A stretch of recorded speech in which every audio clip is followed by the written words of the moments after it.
Escanea este código y suscríbete a nuestro canal de YouTube, @Blue Radio Co. Y disfruta y participa de la programación de Blue Radio. Blue Radio, le ponemos cara a la radio. Blue Radio, la alternativa. En una época que nos emociona, así suena la Navidad en Blue. Comenzó la Navidad, póngase en modo arbolito. Estamos hablando de Navidad, hablemos precisamente de eso. No me digas Happy New Year. Feliz Navidad y próspero Año Nuevo les deseamos en Blue. La reforma a la salud será el pulso que en estos 3 días tenga que librar el ministro Guillermo Alfonso Jaramillo para definir finalmente si hoy, mañana y el jueves en las sesiones extraordinarias en la Cámara de Representantes esa reforma permite que el gobierno pase el año, particularmente en la cartera de salud. Amanecerá y veremos qué pasa con esa reforma justo antes de la noche de Navidad. El problema para el ministro Guillermo Alfonso Jaramillo es que este no es el único reto en estos días de fin de año. La crisis del sistema de salud que sigue enfrentando a los hospitales con varias EPS la están viviendo con fuerza, por ejemplo en el Valle del Cauca y en Antioquia, donde muchos hospitales anuncian que dejan de atender pacientes de ciertas EPS porque definitivamente la plata se acabó. Y como si fuera poco, ahora Guillermo Alfonso Jaramillo deberá cumplir con una orden de 3 días de arresto como sanción por el desacato a una orden judicial. La orden de arresto es porque el ministerio se negó a atender un fallo de tutela que obligaba a suspender la comercialización de un pesticida que afecta a la salud, y esta era una orden incluso impartida por la Corte Constitucional en la sentencia 342 de 2022. Soy Andrés Carmona, editor político del Servicio Informativo de Blue Radio. La Navidad me trae muchos recuerdos de la familia, de compartir con ellos, de los regalos, de la natilla, los buñuelos, de poder compartir. Y ese es el espíritu que realmente importa en estas fechas. Agradecer por un año que termina, que ha traído alegrías, tristezas, retos y oportunidades, pero también agradecer por quienes se fueron y por quienes están todavía con nosotros. Y eso es lo que deseo para ustedes en esta Navidad, que estén en familia, compartiendo, unidos, con mucha alegría. Y si están lejos, distanciados, viajes, viven lejos o no pueden compartir con sus seres queridos, que por lo menos en esas noches de Navidad llegue un poquito de ese espíritu para que la vida... El ministro del Interior es Juan Fernando Cristo, hablando del cierre de esta parte de la legislatura. No fueron convocadas a sesiones extras en el Senado, continúan, hoy comienzan de hecho en la Cámara de Representantes hasta el próximo jueves, buscando sacar adelante la reforma a la salud. El ministro nos atiende hasta ahora. Señor ministro Juan Fernando Cristo, buenos días. Ricardo, muy buenos días. Un saludo muy especial a usted, a los compañeros en la mesa y a todos los oyentes. Ministro, yo creo que ya se puede hacer un balance medianamente certero de cómo le fue al gobierno en esta parte de la legislatura. Solamente queda pendiente lo que pase con la reforma a la salud. Para usted, ministro, ¿es positivo, es agridulce o es negativo el balance para el gobierno? Bueno, yo diría, Ricardo, que es bastante positivo el balance. Usted recordará que en estos mismos micrófonos, cuando comenzó la legislatura el pasado 20 de julio, el gobierno se fijó una meta y se fijó una agenda prioritaria de proyectos que en ese momento se calificó de bastante ambiciosa, que cubría bastantes proyectos de ley importantes y actos legislativos, y la mayoría de ellos cumplieron su trámite. Básicamente la primera parte de la agenda, que era fundamental en materia de reformas sociales y de temas que han estado desde el comienzo del gobierno del presidente Petro en discusión con el Congreso de la República, era la reforma laboral, la reforma a la salud y la jurisdicción agraria. Esos 3 proyectos son el corazón del proyecto político del gobierno nacional. En los 3 se presentaron avances. En la reforma laboral se logró ya pasar al Senado de la República, a la Comisión Séptima del Senado. Ya hay ponencia para comenzar a discutir, hay citadas unas audiencias públicas. Lamentablemente no se alcanzó a comenzar la la discusión, pero esperamos que una vez se reanuden las sesiones en el próximo periodo cumpla su trámite en el Senado de la República. La reforma a la salud se presentó después de una amplia concertación con actores del sistema, fue aprobada en Comisión Séptima de la Cámara, una reforma muy distinta a la que se había hundido en el primer semestre de este año y vamos avanzando en la plenaria de la Cámara. Hay que reconocer lentamente porque lo que me ha sorprendido a esta legislatura, Ricardo, debo confesarlo, es este tema, lo que es novedoso en las discusiones en el Congreso en general, pero especialmente en la Cámara, y yo creo que debe ser motivo de reflexión para todo el Congreso, es que ahora este tema de los impedimentos se volvió en una traba que le hace mucho daño, mucho daño al funcionamiento de la plenaria, especialmente votar 150 impedimentos casi que en cada proyecto de ley importante, pues se vuelve un camino tortuoso para la propia plenaria y para los representantes, y se gasta más tiempo votando impedimentos y recusaciones que discutiendo los temas que le interesan al país. Pero bueno, ahí vamos avanzando, esperamos que en estas sesiones extras se avance en la discusión del proyecto de reforma a la salud, terminando de votar los impedimentos y que comience a dar el verdadero debate en la plenaria de Cámara. Sí. La jurisdicción agraria, por un amplio consenso, fue votada en comisiones conjuntas primeras de Senado y Cámara. Finalmente no lo incluimos en las sesiones extras y quedan pendientes las plenarias de Senado y Cámara el próximo año. Por otro lado estaba el paquete legislativo de la paz.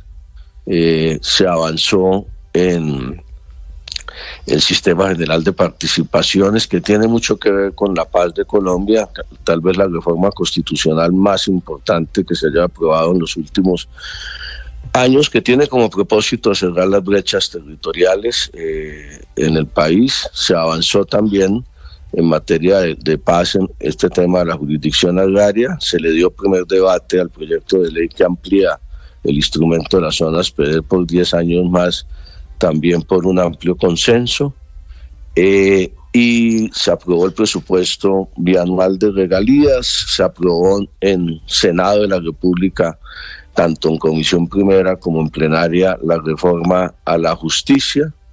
En fin, yo creo que de los proyectos que nos habíamos impuesto sacar adelante, la mayoría o fueron aprobados ya definitivamente o hicieron tránsito de una Cámara a otra para el próximo periodo, lo cual es muy buen balance.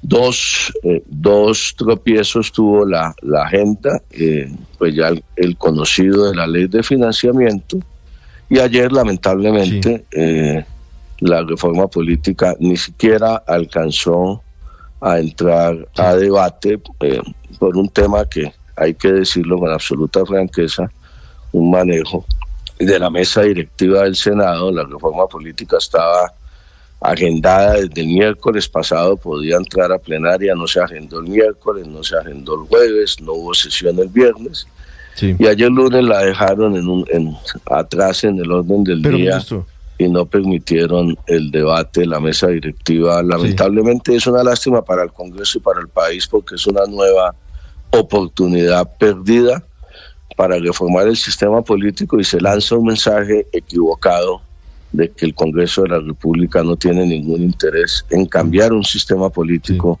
que está generando corrupción en el país. Pero fíjese, ministro, que sobre reforma política, y ya vamos a hablar más en detalle de la reforma a la salud y de la reforma laboral, que es lo que viene, pero en el tema de la reforma política le pregunto, ministro, por todo lo que ha ocurrido en esta última semana. Estos 8 días han sido particularmente llenos de situaciones, y le pregunto si usted cree que esto pudo haber contribuido a su hundimiento.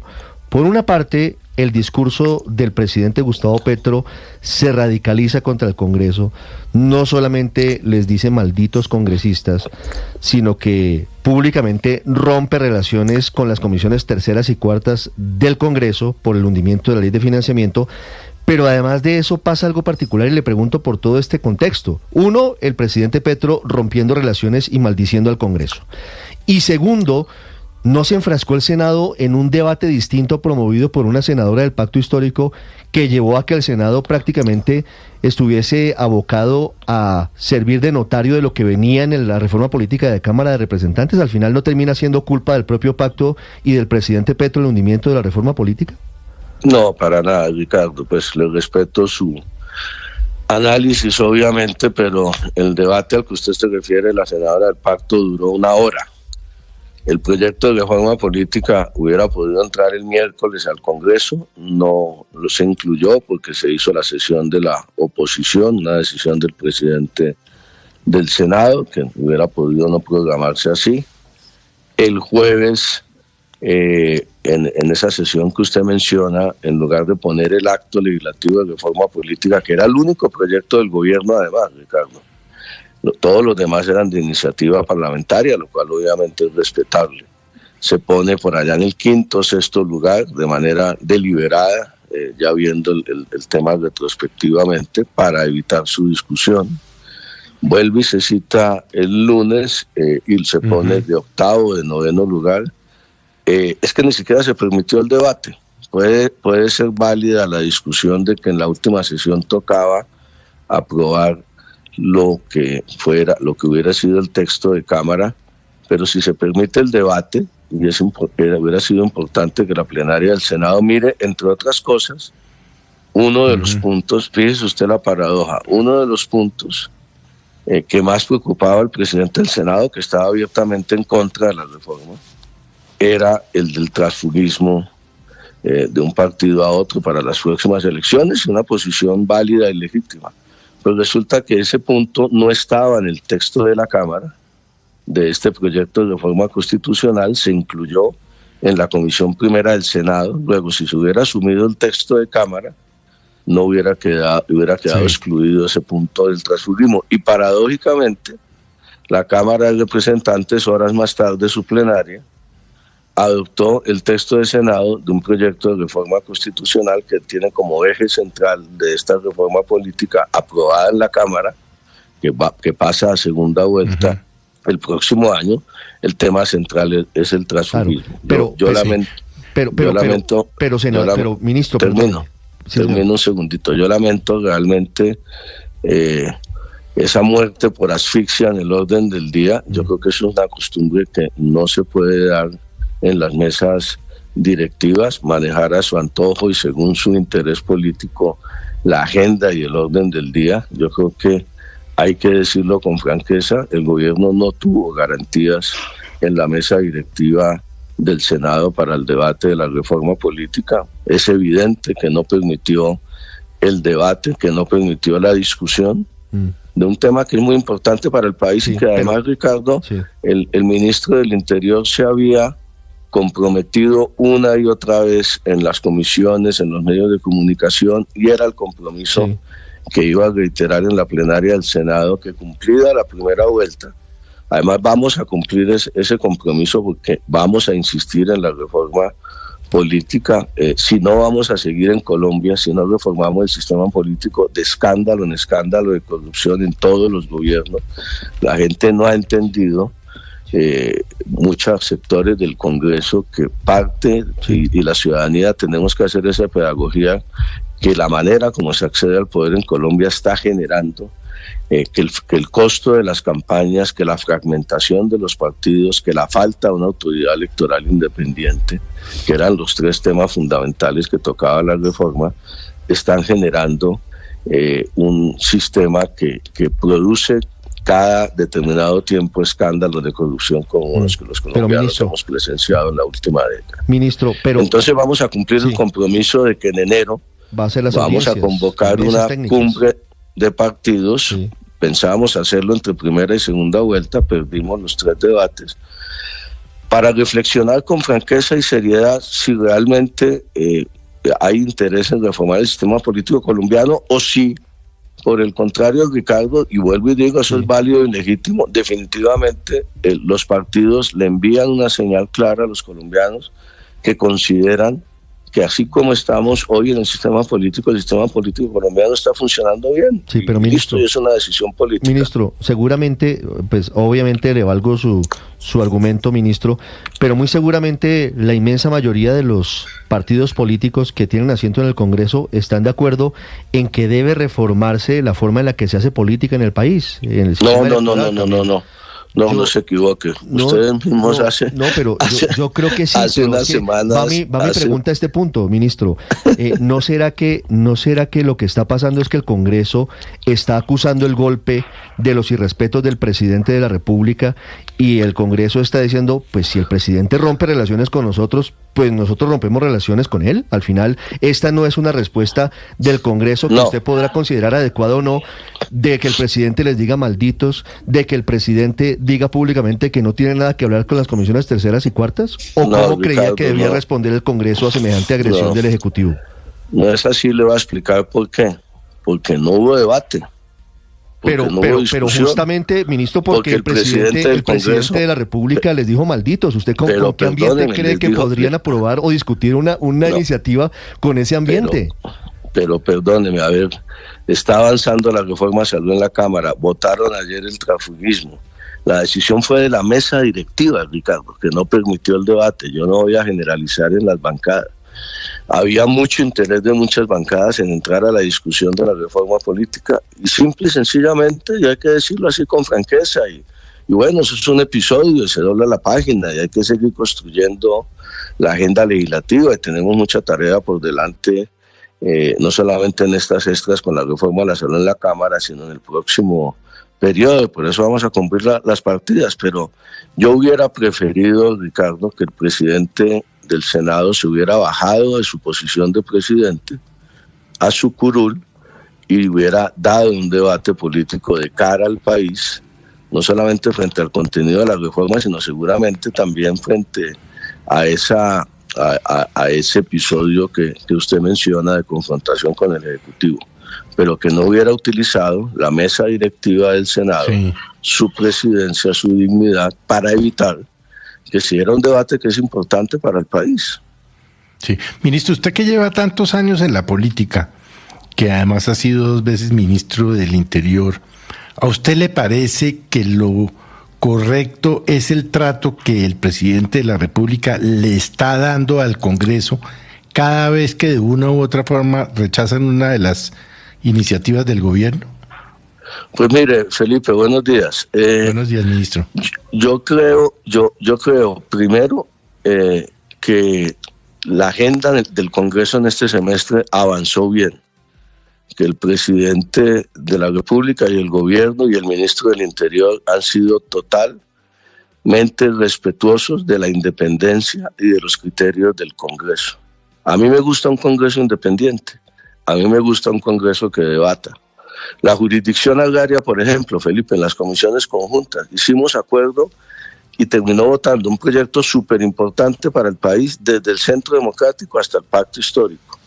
Igual sucedió con el Sistema General de Participaciones. O sea, yo creo que todas las legislaturas tienen blancos y tienen negros, y hay que mirarlo. Pero déjeme lo interrumpo, ministro.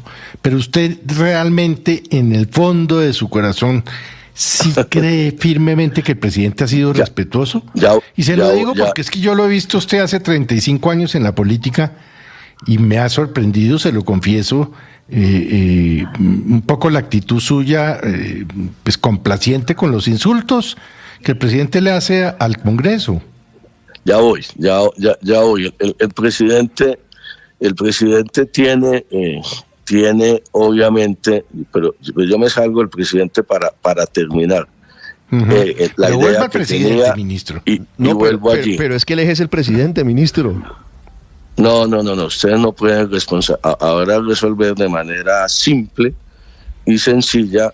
Yo vuelvo y le insisto. ¿Quién es la cabeza del Ejecutivo, ministro? Pero yo vuelvo y le insisto, a ver.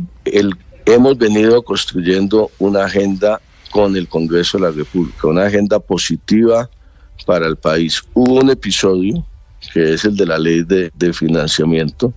Si usted me pregunta, hubiera tenido la expresión que el presidente utilizó la semana pasada frente al hundimiento de la ley de financiamiento, obviamente, y usted como bien lo dice, Felipe, me conoce hace tiempo, pues no la hubiera utilizado. Yo creo que es una expresión equivocada, pero es que estamos hablando de, primero, la caída de una ley de financiamiento. Fíjese usted lo que hace Carrera también, y eso es parte de lo que yo he insistido de que hay que luchar contra la polarización y la radicalización en el país. Se está haciendo costumbre por parte de la mesa directiva del Senado, evitó este debate de la reforma política, y hace una semana tampoco se permitió el debate de la ponencia que traía la ley de financiamiento. Entonces hay que reconocer que en la última semana se radicalizó la posición del Congreso, cada vez se calienta más la campaña electoral, la campaña política, pero ¿por qué no se puede generalizar. ¿Por qué se radicalizó? Que la actitud del Congreso, no se puede generalizar que la actitud del Congreso frente al gobierno sea una actitud negativa. Yo creo que hay que decirlo con franqueza, ¿eh? Aquí hay una actitud del presidente del Congreso en contra del gobierno nacional como jefe político, una radicalización del partido al que pertenece, especialmente un grupo del Senado de la República que él representa, pues que es válido y legítimo. ¿Qué es lo que está pidiendo el gobierno? Garantías para dar los debates y la discusión. No se puede utilizar el orden del día para evitar las discusiones. Entonces, para responder la pregunta de Felipe, aquí si se buscan responsables, hay que buscar responsables tanto en el gobierno, y asumimos la responsabilidad de dos proyectos, pero también responsables de los avances de la agenda en muchos temas, y también, obviamente, responsables en el Congreso de la República con la actitud del presidente del Senado. Pero fíjese, ministro, que todo esto viene, y no sé si sea solamente el presidente del Senado, porque hay diferentes bancadas que no están acompañando los proyectos del gobierno.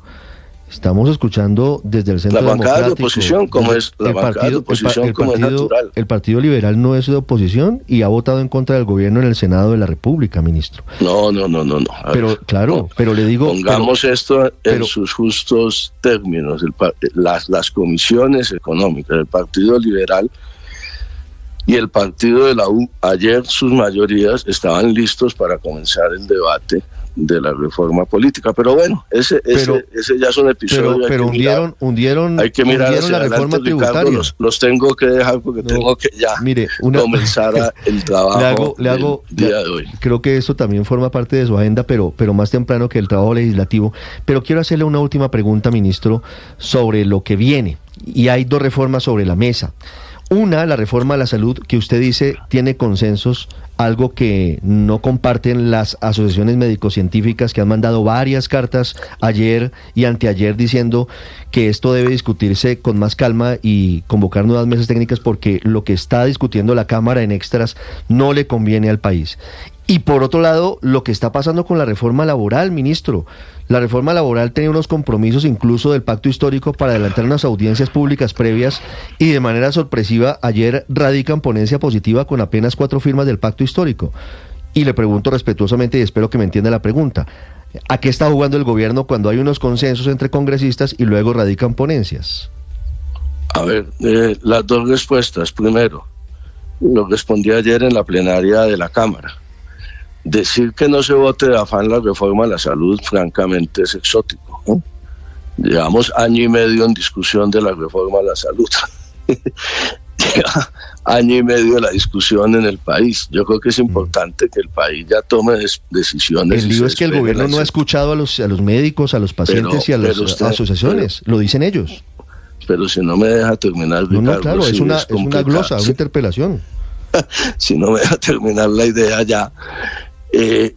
Se reunieron los ponentes con las mesas técnicas durante mes y medio. Allí participaron ASEMI, participó Asocajas, participó la Academia de Medicina, participaron asociaciones de pacientes, de médicos, y se recogieron muchas de sus inquietudes. Si usted dice hay consenso total en reforma a la salud, en una reforma a la salud nunca va a haber consenso. total en el país, pero sí se ha mejorado mucho el texto y el Congreso tiene que definir y avanzar en la reforma de la salud en un sistema que está en crisis, no provocado por este gobierno, y quien sea sensato sabe que la salud está en crisis desde hace 15 o 20 años en Colombia y que hay un problema de financiación de el sistema, un problema crónico que se ha agravado en este gobierno, ministro. Y entonces seguramente se ha agravado en este gobierno. Yo no voy a entrar en ese debate porque además no soy experto en la materia. En segundo tema, y esperamos que en las extras se termine este tortuoso camino de los impedimentos, todo el torpedeo de la oposición a la reforma, y se pueda abrir esa discusión y ese debate de qué es lo que le conviene a la salud y especialmente a los pacientes en Colombia hacia el futuro. En la reforma laboral, en la reforma laboral, hace mes y medio llegó la reforma laboral a la Comisión Séptima del Senado y el viernes pasado se cumplió una audiencia, la primera audiencia pública. Los ponentes del pacto histórico tomaron la decisión de erradicar la ponencia. Yo no le armaría eso ni acusaría a la Comisión Séptima y a su presidenta de estar dilatando el debate porque ha pasado ya mes y medio, ni tampoco acusaría a los senadores del pacto histórico de incumplir ningún acuerdo porque cumplieron su deber de erradicar la ponencia. El gobierno no incluyó el proyecto de reforma laboral en las sesiones extras.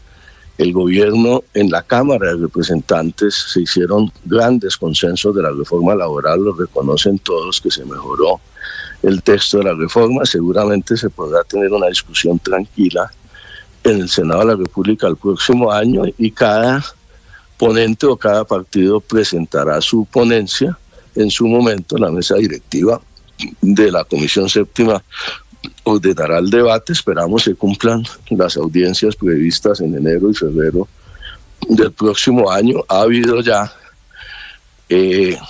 infinidad de audiencias públicas sobre la reforma laboral también en año y medio. Lo que llama la atención es que se exprese que cuál es el afán del gobierno en la reforma laboral y la reforma de la salud cuando llevamos los colombianos más de un año discutiendo las dos reformas, y es importante que el Congreso tome decisiones al respecto, y esas reformas hacen parte del proyecto y del programa político que le presentó el presidente a los colombianos para su elección. Sí, la cosa, ministro, es que hay una tercera reforma en el partido y es necesariamente, concreta, ministro, Paola, antes de que por se vaya... favor. Sí, la reforma tributaria, tiene que haber una reforma tributaria el año entrante, ministro, las cuentas están muy descuadradas, se habla de un faltante, lo dice el Comité Autónomo de la Regla Fiscal, de hasta 40 billones de pesos que hay que recortar. ¿Usted cómo va a hacer para recomponer ese ambiente en las terceras y cuartas, en las comisiones económicas del Congreso, tras todo lo que acabamos de conversar, lo que acaba de pasar precisamente y en donde la situación quedó muy hostil y el gobierno está en una tremenda necesidad de pasar el año entrante una tributaria, ministro? Bueno, eso es un tema del ministro de Hacienda fundamentalmente, que está empezando. Es el encargado tradicionalmente en Colombia del trámite del presupuesto, de las reformas tributarias, del presupuesto bianual de regalías, que sí se aprobó. Ya veremos el año entrante, y el ministro de Hacienda está haciendo la evaluación sobre el recorte presupuestal. Yo soy de los que creo que hay que hacer un plan de austeridad muy radical a partir de enero en toda la institucionalidad del Estado colombiano. Seguramente se está preparando recorte de inversión, recorte de funcionamiento, y mirar las cuentas y hacer una discusión franca con el Congreso el próximo año, pero no me meto en las tareas del ministro de Hacienda. Ministro, lo entiendo perfectamente. Sí, ministro, pregunta final rápida. ¿Es cierto que su señoría va hasta el próximo 31 de diciembre como ministro del Interior? No, es parte de la rumorología, ¿eh? Estoy muy tranquilo trabajando, terminando la agenda legislativa, y hasta cuando el presidente lo resuelva, y yo creo que no, en general yo asumo que el relevo del gabinete o el cambio para la recta final se dará seguramente en febrero, antes de que comience el periodo de inhabilidades de una parte del Congreso de la República para las elecciones de marzo. Pues estaremos pendientes entonces, ministro. Bueno, gracias. Hasta luego. 7:29, ya regresamos en Mañanas Blue. Estás escuchando Blue Radio.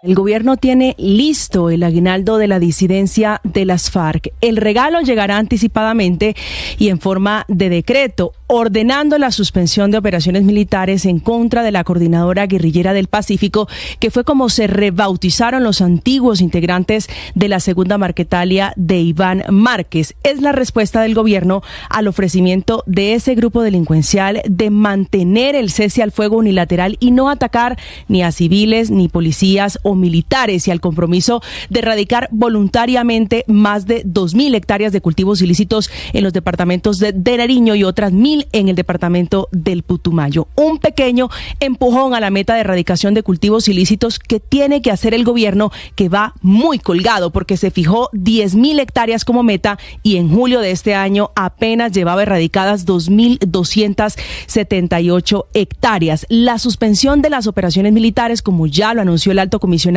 para la Paz, es el caramelo con el que concluye este segundo ciclo de conversaciones, de diálogos, donde si bien no se logró negociar directamente un cese al fuego bilateral, sale por la puerta de atrás esta orden de no atacar a esta facción de la disidencia.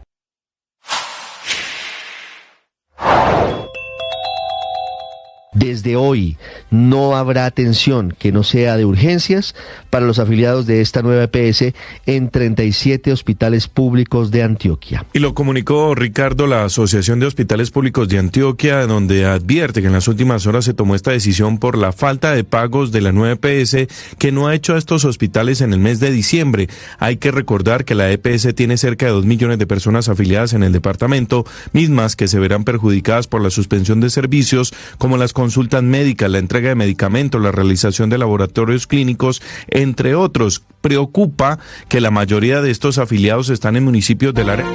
7:32, el presidente del Senado es Efraín Cepeda, nos atiende hasta ahora. Luego de la entrevista que hemos tenido con el ministro, de la charla que hemos tenido con el ministro del Interior, Juan Fernando Cristo. Senador Cepeda, buenos días. Muy buenos días, sí. Senador Cepeda, gracias por atendernos. El ministro del Interior acaba de acusarlo a usted de haber sido responsable del hundimiento de la ley de financiamiento y de la reforma política. Asegura que no es todo el Congreso el que se opone a las iniciativas del gobierno y que no está bien que a través de asfixia, muerte por asfixia, dice el ministro, se evite la discusión de proyectos como la reforma política, y pone en duda si el Congreso tiene o no intenciones de reformarse a través de la reforma. ¿Qué opinión tiene sobre lo que dice el ministro del Interior, senador Cepeda? Bueno, un saludo muy especial para Néstor, para Ricardo, para la mesa de trabajo, innumerables oyentes. Bueno, yo quiero comenzar diciendo que a mí de entrada esa reforma no me gustaba, y me gustaba menos que nos trataran de imponer que teníamos que acoger el texto de la Cámara de Representantes a ciegas. Otra intentona del gobierno nacional de que aprobáramos a ciegas algún tema. Yo la puse el jueves en el orden del día, estaba de tercero en el orden del día, pero se quedaron en el pacto histórico discutiendo un proyecto de caballos, tratando de meterle palos en la rueda, alargaron la discusión hasta que el Congreso se quedó sin quórum. En el día de ayer, último día, ¿no?, de las sesiones ordinarias, lo volví, por supuesto, a poner en el orden del día, ya no de tercero, sino creo que estaba séptimo, porque yo pues lo dije desde el primer día, para mí son tan importantes, y ese fue el compromiso con las bancadas, los proyectos de los congresistas como los proyectos del gobierno nacional. Si hubiese habido voluntad de discutirlo, allí hubiese estado el quórum.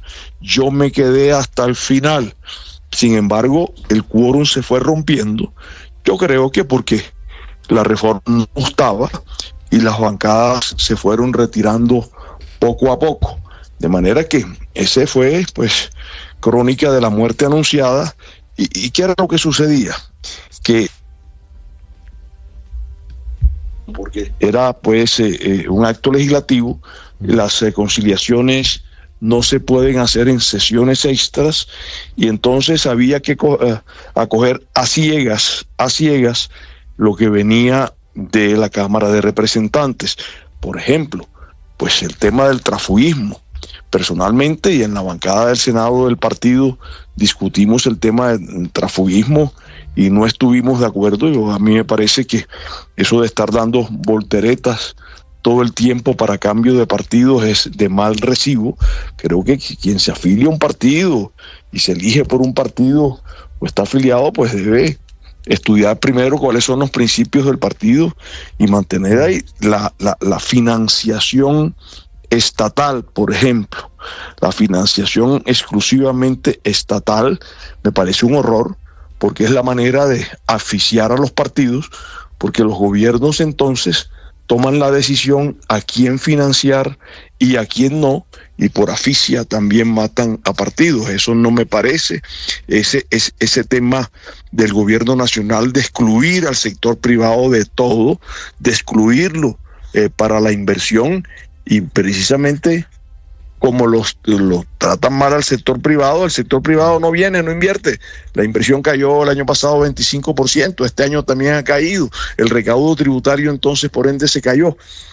De manera que bueno, ahí está el resultado de un tema de tratar de imponerle al Congreso de la República una receta del Ejecutivo, y creo que el Senado de la República ayer lo que hizo, rompiendo quórum, yo me quedé hasta el final, rompiendo quórum, fue diciendo no me gusta esa reforma política. Y eso lo sentí. Si lo hubiera puesto de primero en el orden del día, yo estoy seguro que se rompe el quórum de primero y no se hubieran alcanzado a discutir los proyectos de los congresistas. Sí, senador Cepeda, ¿cómo se va a abordar la relación del Ejecutivo con el Legislativo, con las heridas que se han causado en las últimas semanas, con el presidente de la República diciéndoles malditos congresistas, con el presidente de la República diciendo que rompe relaciones que no tienen nada que hablar con las comisiones terceras y cuartas económicas del Congreso de Colombia, teniendo en cuenta que al final es un deber constitucional el trabajo armónico entre las diferentes ramas del poder público? ¿Hoy eso está ocurriendo o hoy están definitivamente lesionadas gravemente esas relaciones? No, eso no está ocurriendo porque el Ejecutivo pretende que la relación armónica entre los poderes públicos es que el Legislativo sea un notario del Ejecutivo, y el Legislativo notario no lo es. Y mire, acostumbrado pues a controvertir las diferentes decisiones, y si no les gusta, mire lo que pasó con el Consejo de Estado, igual también al Consejo de Estado por una decisión que no gustó en Casa de Nariño, pues también descalifiquen al Consejo de Estado, y el Consejo de Estado salió con un duro comunicado. Así no es. Aquí esto es elaboración armónica, es concertación, imposición. Y lo dije ayer, mientras tengamos una concertación, estamos en esa orilla. Pero mientras haya imposiciones y yo sea presidente del Congreso, voy a defender al Legislativo como un poder público absolutamente independiente que toma sus decisiones. Este es un Congreso que sacó 22.600.000 votos, que no es menor. Un Congreso, y esos 22.600.000 votos caben 500 veces en la plaza de Bolívar. De manera que al Congreso, y la señal que envía el Congreso es que al Congreso se le respeta, como envió ayer también la señal al Consejo de Estado pidiendo decisiones. Yo también pido respeto por sus decisiones. Jamás había escuchado un mandatario nacional refiriéndose con epítetos tan fuertes al Congreso. Yo creo que la política de amedrentamiento aquí no pegó, aquí no caló en el Congreso de la República, menos mientras yo sea presidente. No, no es amedrentando al Congreso de la República, no es amedrentando las Cortes, sino respetando sus decisiones, y en el caso del Congreso Colaboración armónica traduce concertación. Si el gobierno quisiera concertar y no imponer, en esa orilla sí estaremos. 7:39 minutos, es el presidente del Congreso de Colombia, Efraín Cepeda, en Mañanas Blue. Senador Cepeda, muchas gracias. Muchas gracias por la amable invitación. 7:40 minutos, Héctor, una relación que definitivamente termina lesionada entre el Ejecutivo y el Legislativo. Obviamente no lo señalan de esa manera los protagonistas, pero termina siendo una situación bastante difícil, sobre todo teniendo en cuenta que todavía quedan 2 años de gobierno. Luis Ernesto. Pues, Ricardo, es evidente que la relación entre el Congreso y el gobierno es muy mala, la expresa del presidente del Senado. Y el presidente del Senado aquí nos reconoció que no le gustaba para nada el texto de la reforma política y seguramente por eso no lo priorizaba en el orden del día. Es legítimo. Cuando el ministro Cristo hablaba de que no tenía garantías, pues es básicamente porque a través de un mecanismo legislativo legítimo, que puede gustarle o no al gobierno, pues le hundieron esa iniciativa. Pero ese mismo Congreso también le ha aprobado al ministro Cristo la reforma más grande a la Constitución en los últimos tiempos, que fue la del Sistema General de Participaciones, la jurisdicción agraria. Como lo mencionaba también el ministro, el balance es muy positivo en torno al avance de la reforma laboral. En fin, lo que yo veo es que el ministro Cristo ha hecho milagros en una agenda legislativa muy compleja, con un presidente, con un jefe que no hace sino sabotearle el trabajo, porque imagínese lo difícil que debe ser, Ricardo, uno llegar como ministro del Interior al Congreso después de que el presidente ha llamado a todos los congresistas que no están de acuerdo con él, que son unos malditos. Pues no debe ser un ambiente laboral muy amable, y a pesar de eso, realmente el ministro Cristo cierra con un balance legislativo bastante amplio, de reformas muy profundas. Y concluyo con algo, Ricardo. El presidente decidió que gran parte de su legado, de su apuesta política, eran cambios legislativos, cambios en el Congreso de la República. Propuso unas reformas muy ambiciosas en salud, en los temas agrarios, en los temas laborales, en los temas pensionales, en los temas tributarios.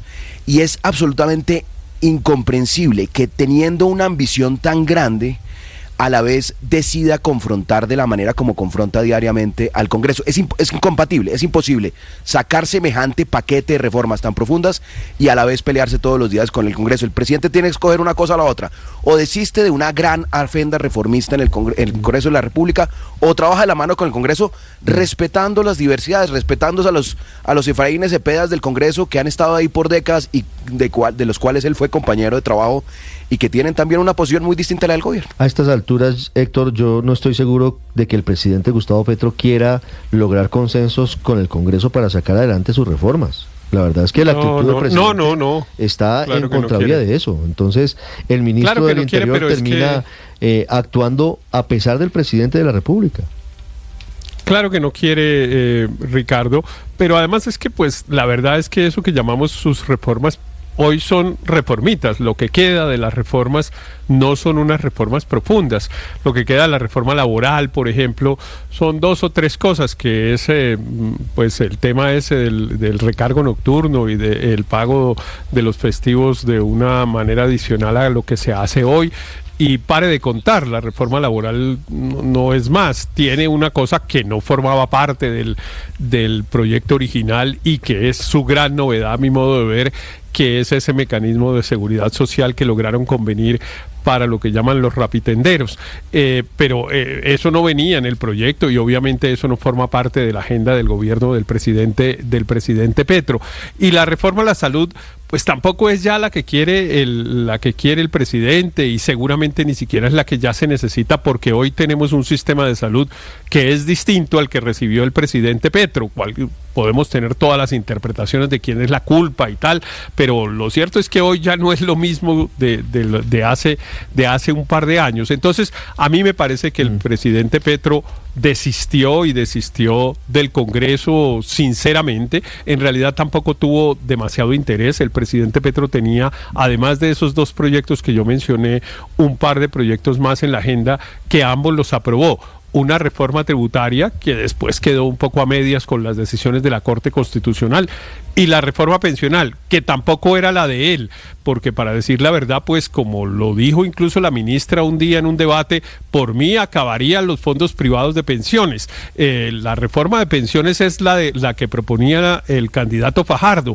Entonces, en realidad, el presidente Petro nunca tuvo condiciones de sacar unos proyectos como él los quisiera, tanto que en algunos, y con esto termino, Ricardo, como el de servicios públicos, que yo, digamos, cualquiera que mirara la dinámica política colombiana pensaría que un gran revolcón que habría si Petro llegara a ser presidente sería en la regulación de servicios públicos. Él todos los días anuncia y pelea con la energía eléctrica y tal, pero en realidad nunca ha habido un proyecto no lo ha intentado, no lo han presentado al Congreso. De servicios públicos. Lo ha hecho vía decreto y el Consejo de Estado los ha tumbado porque dice que no se puede. Claro, y ahí es donde está la esencia de una política como la del presidente Petro, que cree que hay unos sectores, y claro que el de los servicios públicos está en la primera fila, deben ser controlados por el Estado y no tenidos por particulares. Entonces, siempre creo que el presidente nunca supo qué hacer con el Congreso.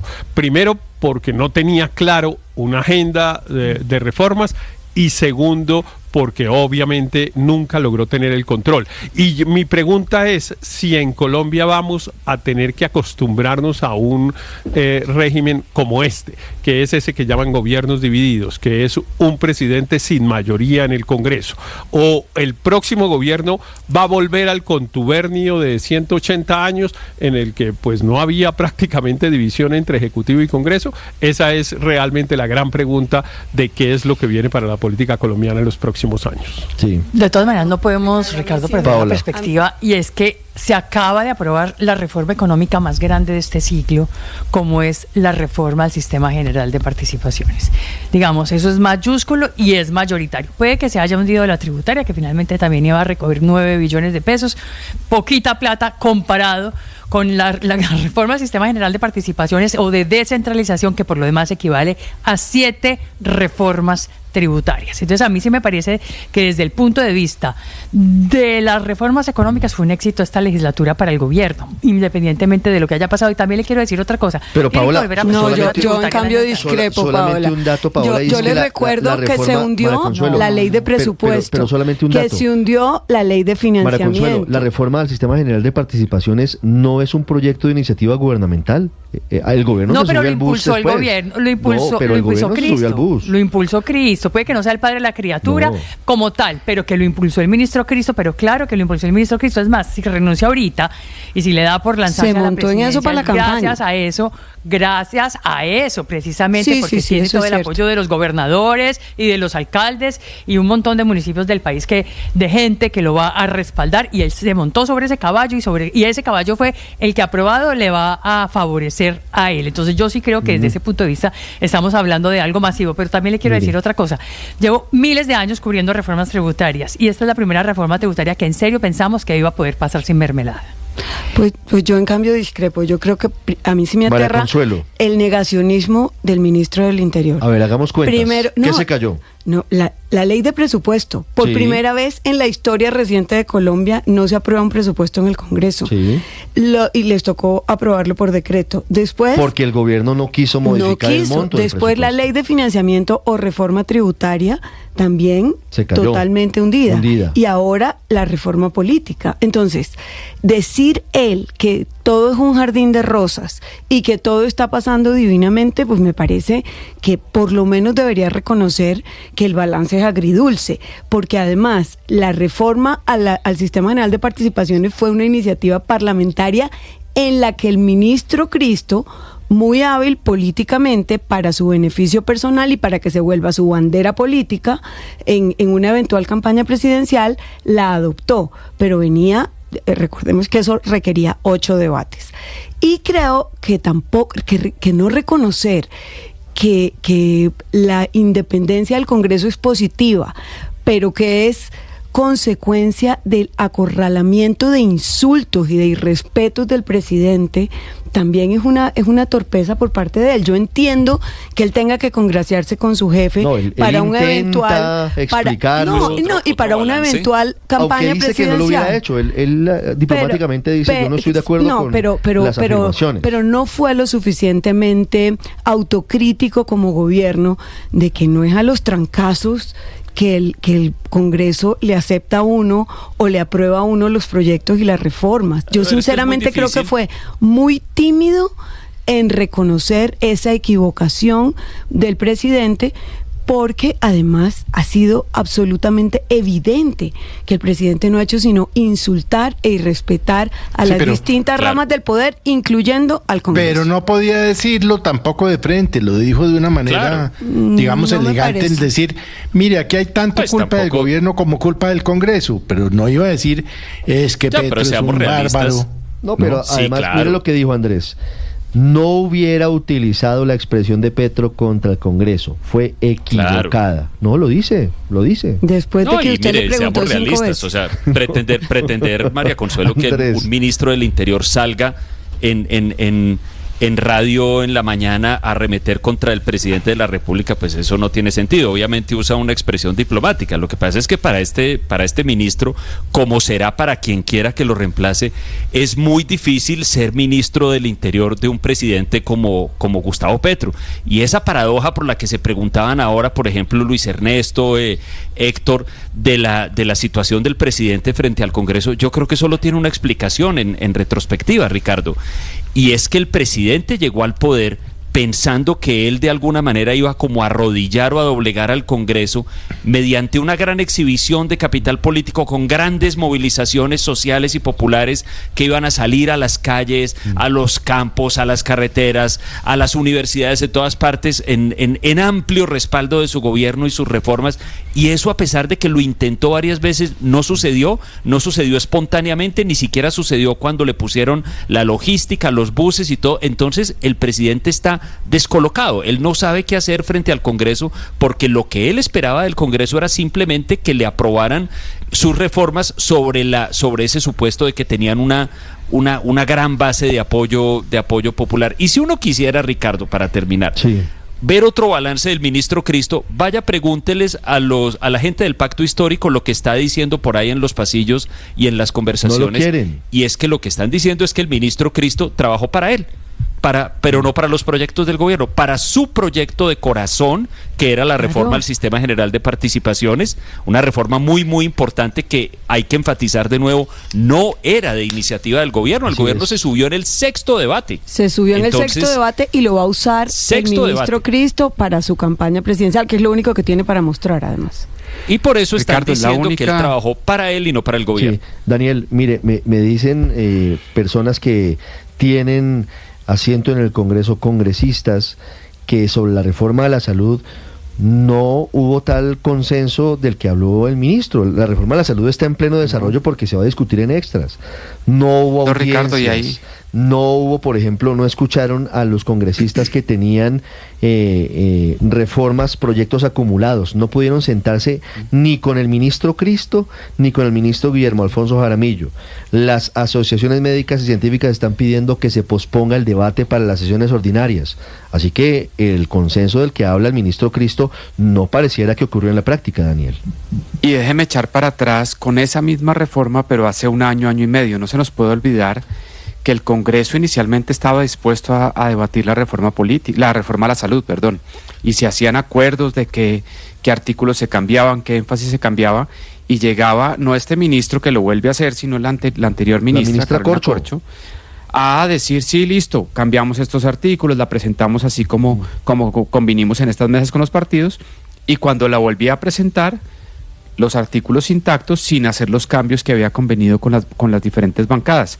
Entonces ahí empezó, yo creo, la ruptura o de alguna manera la desconfianza que generó el gobierno de Gustavo Petro ante el Congreso, que se debatían a puerta cerrada ciertos cambios que los congresistas pedían Y el gobierno Petro, con eso que usted decía, que con grandes movilizaciones, y Andrés, grandes movilizaciones iba a presionar al Congreso, pues no, los congresistas dijeron, acá no se puede confiar porque los acuerdos en los que llegamos en las mesas a puerta cerrada no se cumplen y el gobierno quiere presentar la reforma sin tenernos a nosotros en cuenta. Y de ahí en adelante han venido una serie de peleas, de controversias, sobre todo desconfianza del Congreso de la República. Y todo comenzó con la ministra Karina Corcho y su reforma a la salud. Pero además, Ricardo, ¿cómo aprobaron la reforma pensional? Es que a mí me sorprende mucho ver al ministro Cristo diciendo que ayer se retiraron, que no hubo quórum, que no sé qué. ¿Y cómo aprobaron la reforma pensional? No le hicieron cuarto debate. Sí, es cierto. Eso lo sacaron literalmente a coñazos. Básicamente, y obviamente si se cae, eventualmente se puede caer ante la Corte Constitucional. La Cámara no discutió, sino que aceptó. No se discutió. Entonces pretenden que las formas, pero es que no tuvieron las formas tampoco. Entonces pretenden ahora que el senador Cepeda y el Senado mantenga las formas cuando ellos no las han mantenido tampoco. Entonces, mire, yo no sé si Juan Camilo Merlano está con nosotros hoy. Pero ayer le vi yo en X a Juan Camilo una alocución una intervención del 2018. Claro, del entonces senador Petro, en donde rompió el quórum. Sí, se paró y rompió el quórum. Es que es legítimo, es parte de. Pero Ricardo, claro. La reforma política no se hundió por forma solamente, o por un enfrentamiento oposición-gobierno, porque han pasado otras reformas, menos por adjetivos. Es porque el clientelismo y la politiquería que manda en el Congreso, usando uno de sus principales exponentes, que es el senador Cepeda, quieren que la política electoral siga siendo el arma que tienen para reelegirse. Quieren que la financiación no sea estatal 100% para seguirse eligiendo con los miles de millones que les dan los contratistas corruptos del Estado. Quieren que no haya una lista cerrada, Álvaro, para mantener los candidatos. Esas afirmaciones son suyas y sí, pues, claro. Son afirmaciones muy delicadas, sindicando no son delicadas. Se han dicho, yo no estoy hablando de él directamente, estoy hablando en general. Acaba de decir que su máximo exponente es Efraín Cepeda. Sí, del clientelismo, y el clientelismo se elige así. Si usted no sabía, aquí lo hemos dicho miles de veces y todo el país lo sabe. Entonces ahora no nos rasguemos las vestiduras. No, pues quieren que no haya lista. Está sindicando de delitos a un congresista. Yo digo, el que lo menciona es Álvaro Ricardo, yo no estoy sindicando a ningún Pues usted acaba de decir que los mismos que se nutren y se financian de contratistas corruptos. Imagínese usted mismo, mi compañero, diciendo que yo estoy diciendo lo que no estoy diciendo. Dije claramente de la politiquería y el clientelismo, del cual es exponente que se financian de contratistas corruptos, lo acaba de decir. Sí, ese clientelismo se financia así. Deje de sindicarme de cosas que no he dicho, porque no. Yo solamente dejo la claridad. Pero Álvaro, permítame hablar. Quiere que no haya ese clientelismo y esa politiquería. Quieren que no haya lista cerrada para mantener que los candidatos menos meritorios como ellos lleguen al Congreso más por plata que por méritos. Quieren que el Consejo Nacional Electoral siga siendo el coto de casa del clientelismo, donde tapan toda la corrupción electoral. Pues, ¿qué les iba a gustar esta reforma? Que cambiaba el CNE, imponía la lista cerrada y tocaba la financiación de las campañas. A nadie le gustaba esta reforma. Humberto de la Calle dijo, es mejor que se hunda porque está muy mal diseñada esta reforma. Y no es ningún, comillas, clientelista. Siempre habrá opiniones. Y todas son respetables, perfectas. No hay que descalificar lo que opinan unos u otros porque al final es democracia. Pero usted lo que está haciendo es descalificando lo mío. Por lo menos déjemelo decir y después me opina lo que usted quiere. Es una opinión la que estoy diciendo. Válida como todas. Obviamente este país está carcomido de la corrupción política, que impulsan unas reglas de juego, muchas de las que atacaba la reforma política. Y los clientelistas y politiqueros quieren que todo siga igual para que nada cambie y ellos sigan manteniéndose ahí. Y ese es uno de los peores males de este país, la corrupción política. El próximo presidente, no sé quién sea, va a ganar denunciando a todas estas vagabunderías de un sistema político que no hace cambios, que todos sabemos que está caído de corrupción, que no genera confianza, que no genera legitimidad. y se mantiene porque no permite reformas. Cuidado, porque ese es el camino para lo que no sabemos, un salto al vacío, la desconfianza y el descrédito en todas las instituciones y decir que todo está mal nos ha llevado a donde nos ha llevado, ¿no? Yo no estoy diciendo eso, estoy diciendo algo que un porcentaje alto de colombianos estaría de acuerdo, que la corrupción política en Colombia es monstruosa y el centro de muchos de los problemas, que hay que hacer reformas. Sí. Porque al contrario, el no hacer reformas es lo que atrae a populistas que vienen a hablar mal de los politiqueros. Ya hay varios en el escenario político. Entonces, para que el populismo no funcione, hay que hacer reformas. Cuando la clase política se niega a reformarse, bloquea el sistema político y genera un desbordamiento que electoralmente se lo lleva al populismo. Por genios como el senador Cepeda, pues ¿qué le iba a gustar esta reforma? Que debilitaba todo lo que lo mantiene en el Congreso hace 20 años y que sería ideal para limpiar la política y que hubiera cambios importantes. Y con el cuento de que no se puede criticar la corrupción porque es que es criticar las instituciones, es que estos politiqueros siguen manteniéndose bloqueando todo. Mire, Álvaro, ¿por qué el pacto histórico no permitió el debate el miércoles pasado? No, yo no sé ese detalle, yo qué vas a ver. Pero es que ese detalle es importante, yo Álvaro, lo único por una que razón, sí sé es porque el pacto este histórico impidió el debate de la reforma política la semana pasada y querían, no sé si a propósito o no, que el Senado fuera notario de lo que aprobó la Cámara sin discusión. No sé a estas alturas si eso era una estrategia o no para que no se discutiera ese cambio de la reforma política. Necesita reformas políticas, reformas políticas serias, y hay que apoyarlas, y no hay que permitir que por el antipetrismo los politiqueros se escuden para tratar de mantener el statu quo de la corrupción en Colombia. Era tan lamentable la reforma que hasta la Misión de Observación Electoral, la MOE, que no es particularmente ni clientelista ni de derecha, criticaba y pedía que se hundiera